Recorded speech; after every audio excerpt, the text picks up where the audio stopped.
అందరికీ నమస్కారం. నేను మీ Haripriya. Welcome to my channel. ఇవాల్టి వీడియోలో మనకు ఎంతో ముఖ్యమైన దేవీ నవరాత్రులు రాబోతున్నాయి కదండి. ఈ 2025 సంవత్సరంలో సెప్టెంబర్ 22 నుంచి ఆశ్వయుజ శుద్ధ పాడ్యమి నుంచి అక్టోబర్ 2వ తారీఖు ఆశ్వయుజ శుద్ధ విజయదశమితో దేవీ శరన్నవరాత్రులు ముగియబోతున్నాయి. 9 రోజులు 10 రాత్రులు 11వ రోజు విజయదశమి వచ్చింది. దసరా రోజుల్లో ఉపయోగించవలసిన అతి ముఖ్యమైన పూజా సామాగ్రిని అయితే ఇవాల్టి వీడియోలో చూపిస్తున్నాను.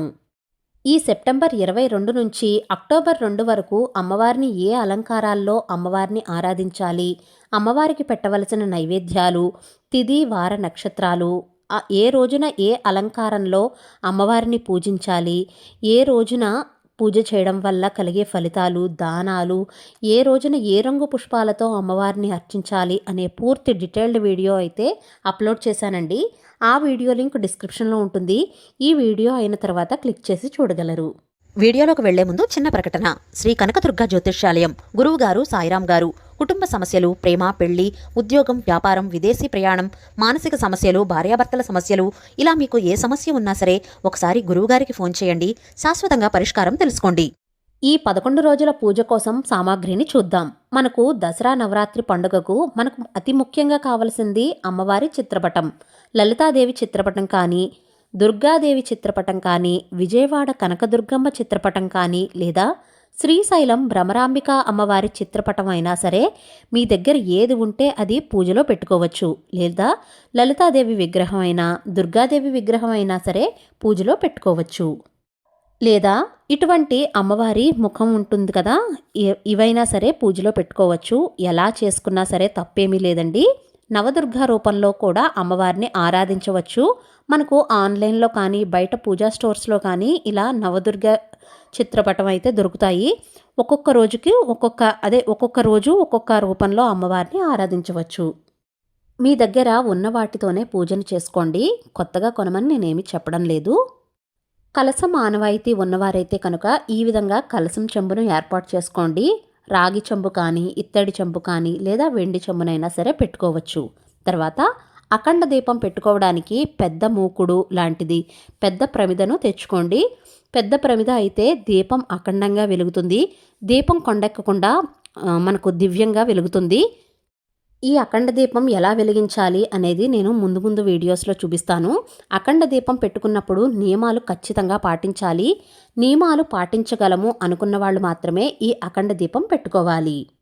అఖండ దీపం వెలిగించడానికి అవసరమయ్యే అఖండ ఒత్తి ఇలా ఒత్తి పొడుగ్గా పెద్దదిగా ఉంటుంది. అఖండ దీపం కింద వేయడానికి నవధాన్యాలు కానీ, బియ్యం కానీ, గోధుమలు కానీ, ధాన్యం వడ్లు కానీ ఇలా ఏవైనా సరే వేయొచ్చు. ఇంకా అమ్మవారికి ఇష్టమైన వాటిల్లో నిమ్మకాయలు. ఈ నిమ్మకాయలు విడిగా పూజలో పెట్టుకుని పూజ చేసుకోవచ్చు. త్రిశూలం ఉంటే కనుక త్రిశూలానికి గుచ్చి కుంకుమ పూజ చేసుకోవచ్చు. లేదంటే నిమ్మకాయలను మాలగా చేసి గుచ్చి అమ్మవారికి సాత్వికమైన అలంకారాలు ఉన్నప్పుడు కాకుండా దుర్గాదేవి, మహిషాసుర మర్దని కానీ, చండీదేవి అలంకారాలు ఉన్నప్పుడు అమ్మవారికి నిమ్మకాయల మాల వేయచ్చు. అలాగే పసుపు, కుంకుమ కొంచెం ఎక్కువ అవసరం అవుతాయి. అమ్మవారికి కుంకుమ పూజకు, ముత్తైదువులకు కాళ్లకు పసుపు రాయడానికి ఇలా పసుపు, కుంకుమలు కొంచెం ఎక్కువ అవసరం అవుతాయి. గంధం, జవ్వాది పౌడర్, కర్పూరం ఇవి కూడా అవసరం అవుతాయి. పూజా ప్రదేశంలో జవ్వాది పౌడర్ను కొద్దిగా జల్లితే మంచి సువాసన వస్తుంది. పత్తి వస్త్రం. అమ్మవారి పూజలో ఉపచారాలలో పత్తి వస్త్రాన్ని సమర్పించవచ్చు. ఇక ధూప్ స్టిక్స్, అగరబత్తులు, సాంబ్రాణి కడ్డీలు ఇలా అవసరమవుతాయి. అమ్మవారి పూజకు దీపారాధన చేసేటప్పుడు ఎరుపు ఒత్తులను వెలిగిస్తారు. ఈ దేవీ నవరాత్రులలో అమ్మవారికి ఎంతో ఇష్టంగా ఎరుపు ఒత్తులను వాడతారు. లేదా పసుపు ఒత్తులు కానీ, తెలుపు రంగు ఒత్తులైనా సరే వాడచ్చు. తర్వాత గంగాజలం లేదా గోమూత్రం పూజా ప్రదేశాన్ని శుభ్రం చేయడానికి ఉపయోగించవచ్చు. ఇంకా అమ్మవారి పీఠాన్ని ఏర్పాటు చేసే చోట ఇలా ఎర్రటి వస్త్రం ఉంటే ఎర్రటి వస్త్రాన్ని పరిచి దానిపైన అమ్మవారి ఆసనాన్ని ఏర్పాటు చేయండి. ముడుపు కట్టుకోవడానికి అలాగే కలశం పైన పెట్టుకోవడానికి ఎరుపు రంగు జాకెట్ ముక్కను కూడా అవసరమవుతుంది.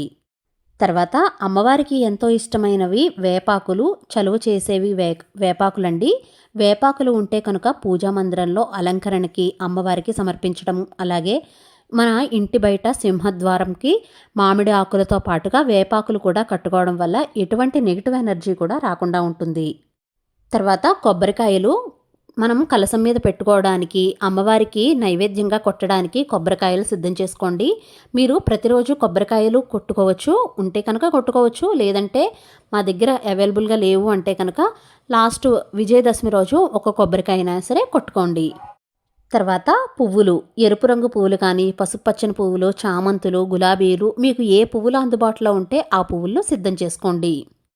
ఇంకా పూజకు అవసరమయ్యేది పూజా పళ్ళెం, పంచపాత్ర, ఉద్దరిణి, గంట, ఏకహారతి ఇవన్నీ అవసరం అవుతాయి కదా.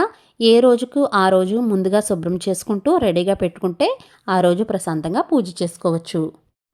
పసుపు కొమ్ములు అమ్మవారికి మాలగా వేయచ్చు, లేదంటే కనుక పసుపు కొమ్ములతోనే పూజ చేసుకోవచ్చు. అలాగే అమ్మవారికి అలంకరణ చేయడానికి గాజుల మాల, పెద్ద గాజుల మాల కానీ, చిట్టి గాజుల మాల కానీ ఏవైనా సరే వేయచ్చు.